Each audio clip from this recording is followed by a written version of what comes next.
Bonsoir à tous. Alors ce soir, je voudrais répondre à une autre question récurrente qu'on me pose aussi très souvent. On me l'a posée il y a quelques instants autour de la table de Shabbat. C'est pourquoi les Juifs portent une kippa.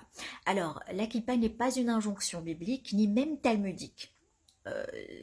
Contrairement à d'autres signes distinctifs comme les tzitzit, et qui sont les franges au bord du talit, le châle de la prière, et les papillotes, les paillotes, et qui sont les mèches torsadées sur les tempes. Là, il s'agit d'une mitzvah.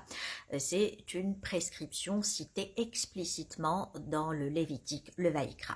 Concernant le couvre-chef, il est cité dans le livre de l'Exode, le Shemot, pour parler de la tiare somptueuse que portent les prêtres uniquement, les Kohanim.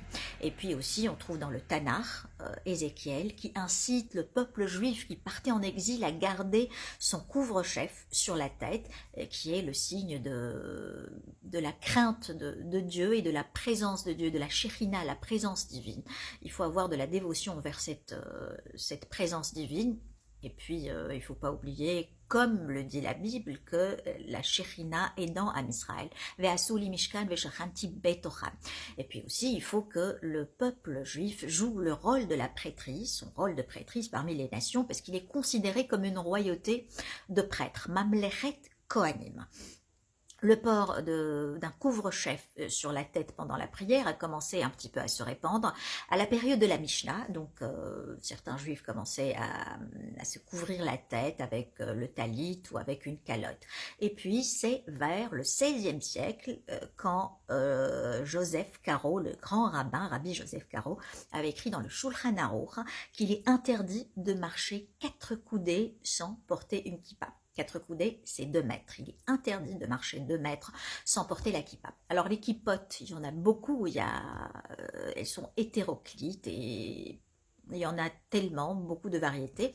Et si vous voulez un petit peu déceler la personnalité du juif qui est devant vous, donc vous pouvez un petit peu jeter un coup d'œil sur sa kippa. Alors si la kippa est en velours, c'est que c'est un juif des yeshivot, un ultra-orthodoxe. Le shtreimel, c'est la toque en fourrure, elle est portée par les chassidim pendant les shabbats et les jours de fête.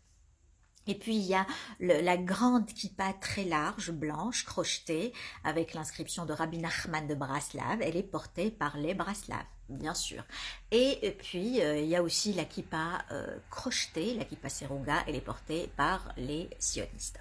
Voilà, donc vous avez un petit peu une idée sur les différentes kippotes. Je vous souhaite à tous un Shabbat Shalom et très bonne soirée à tous. Bon week-end.